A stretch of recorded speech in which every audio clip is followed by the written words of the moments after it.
Hey guys, M13 here. This is a special video. I got someone in it that you haven't seen in probably months.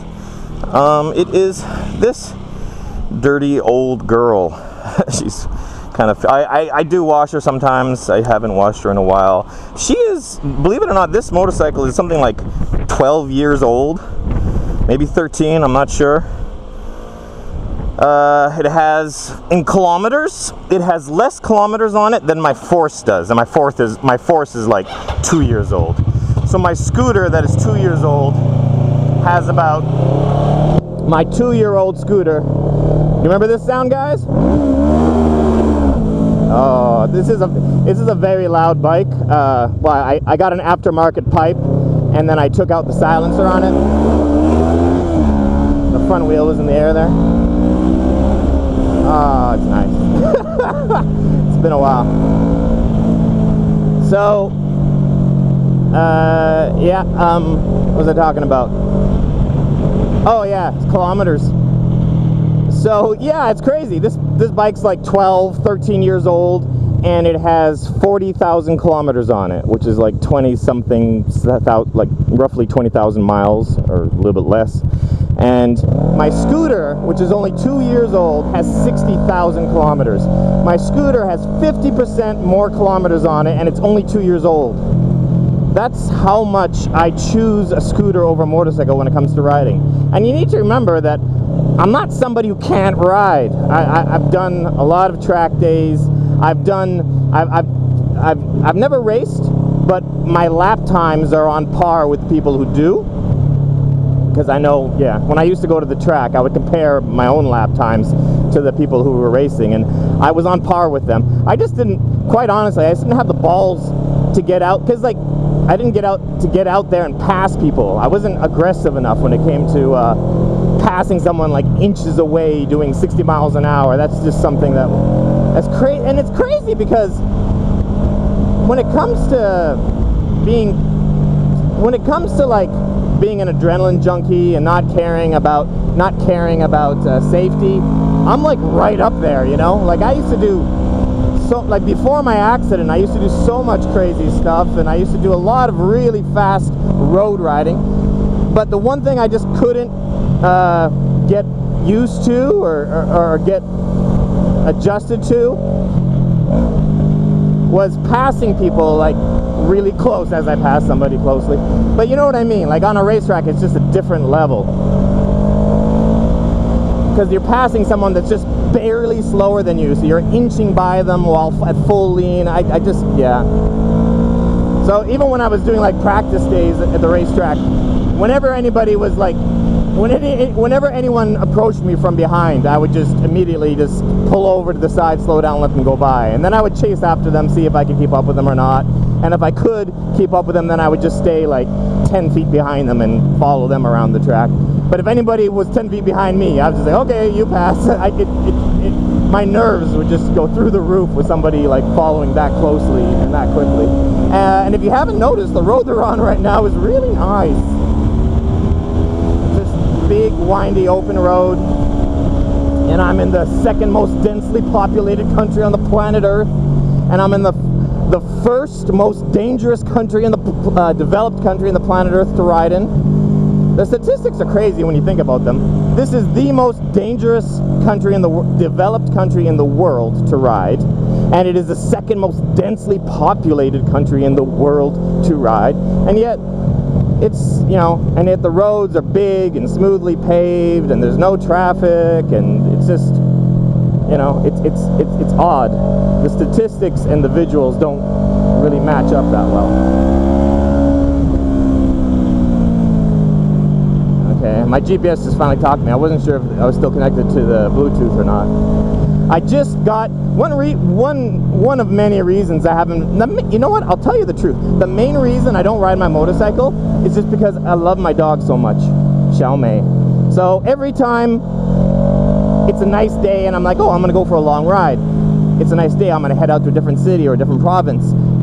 I always want to bring my dog with me. So, like even today, I had decided like this morning that I was going to ride my Ninja tonight, and at the last minute as I was leaving the house, I almost took the scooter just so I could bring Xiao Mei along with me. But then I was like, no, I gotta ride the Ninja. It's too. I go too long without riding it. The damn thing gets like rusty from lack of use. And I use a Scott oiler, so I need to ride it to oil the chain. It needs to be ridden to oil itself. This guy better not cross the line. You better not cross the line. Good boy. I totally expected him to cross it. Woohoo! Ah, look at this road, man. Shout out to my Canadian friends. Shout out to my friends back in the Winnipeg. Shout out to Jiggy Moto. Jiggy Moto is he's from my home city, and he's got a vlogging channel which is doing fairly well, especially considering he's in Winnipeg. Like I had a lot of people tell me when I first started moto vlogging that if I had done my moto vlogs in Winnipeg, I never would have had any viewers. I had some of my competition, like in America, Canada, England, and they used to tell me, oh, the only reason you're popular is because you're in Asia and it's so much more interesting than where we ride. But that's not true, as proven by like the Garden Snake and other people they ride some of the most boringest roads on the planet Earth, and their channels are still very popular. It's more, oh, there's a poor dog trying to cross the road, and, you know, it's just about personality. So what does that mean? Your channel's dead? Does that mean your personality's dead? Yeah, kind of. My I'm talkative today. I think I'm coming off of a coffee high. I had a lot of coffee around noon, and it's like 4-ish now, so it should be like the tail end of it. But I think I'm hungry too. I've only eaten a little bit today, and that was a long time ago. So I find that like things like a full stomach are detrimental to a vlog, because you know, like your blood's all in your stomach and not in your brain. But I think I'm in like, I'm hungry, I need to eat mode, which kind of gives you extra like fight or flight response, which makes you a bit more energetic. I don't know, I might be overthinking it. But nonetheless, I'm feeling talkative. I made a vlog like 3 days ago, and the whole vlog was just me like talking slowly and trying to think like that. And then I just got home and I deleted it. I was like, that's bad. But yeah. So yeah, I don't know, that's a crazy fact. Like, that shocks me how much I've ridden my scooter compared to my Ninja. Like, because when I first bought this Ninja, I was riding it every single weekend. But nonetheless, in just 2 years, that means like it only took me about a year and a couple of months on a scooter to catch up to 12 years of mileage on this thing. That is crazy. Look at all these idiots with their headlights off. Oh, the sun's behind them. I can't see them. Their headlights are off. How am I doing? I'm doing good on time. It said I was originally it said I was supposed to get to my destination at 5:10. Now it says 5:03. I've shaved 7 minutes off in the last little bit. What time is it now? Okay. Wow, I've been riding for a little bit. Woohoo! So yeah, how are you guys doing? How'd you find this video?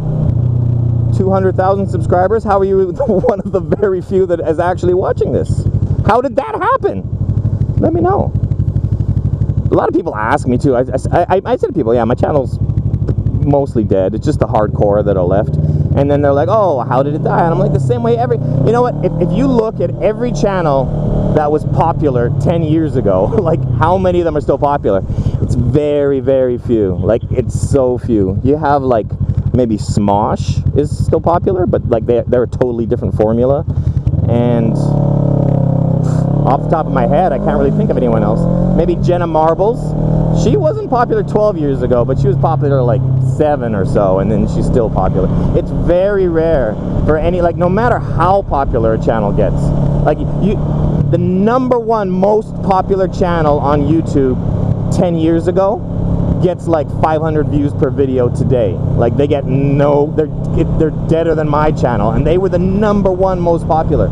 There was a girl who was like the 5th most subscribed channel on YouTube back when my channel was popular, and I was like looking at her channel going, WTF, how is she so popular how is she so much more popular than me? Because her channel was boring, but she was the 5th most subscribed channel on all of YouTube. And I was like, at the time, I was like the 70th or something. And yeah, I also was in the top 100 most subscribed on YouTube back in the early days. And she was 5th though, and her channel was so boring. And then I was lower than her, so then I really knew that I sucked. But no, the reason why she was in the top 10 most subscribed, because she was the first girl, period, to do daily vlogs. And so it was the first, like, for a lot of human beings, it was the first time in their life they had a window into the daily life of like a teenage girl.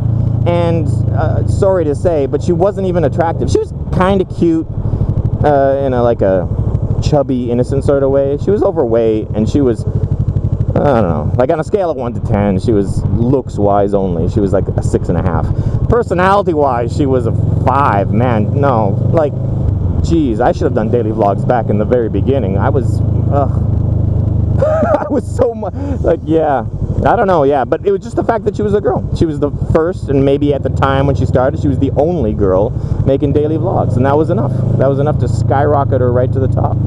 But back in those days, you didn't make money off YouTube, so... And by the time you did start making money off of YouTube, her channel had already died. And I know that because I went and checked in on her. And I remember she made a video talking about like, how much money do I make from monetizing? And she said that, like, she made like $200 US per year. Yeah. At my peak, back when I was at my most popular, I made thousands per month. Like, every month I got a couple of thousand or more, and now I just get like next to nothing. My Patreon pays more than my YouTube, and my Patreon is what's keeping me afloat, and that's good. If you're on my Patreon, and like Patreon, you can give as little as like $1 a month. So I suggest as a minimum $4. Like, give like $1 per video with a maximum of $4 per month, because come on, $4 a month, it's like less than a cup of coffee. Yeah, so if you want to support me on Patreon, I'd really appreciate it, because YouTube, I'm not getting anything from YouTube, and I'm still paying $600 US per month in child support to a woman that abuses the child, and it's just horrible. Yeah. Okay, I think I'm gonna cut the video there. I'm getting kind of close to my destination. No, a little while longer. Is this guy turning? You because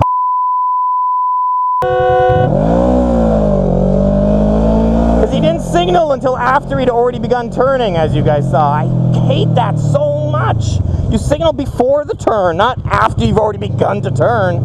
After you've already begun to turn, who are you informing that we can see that you're turning? At this point, there's no point in the signal light. You might as well just leave it off. See, this guy signaled first, and then he moved. That's good. That's fine. I'm cool with that. I'm even cool with you cutting me off as long as you signal before doing it, like well in advance. That's fine. Just don't start cutting me off and then signal as an afterthought. That's just an added insult.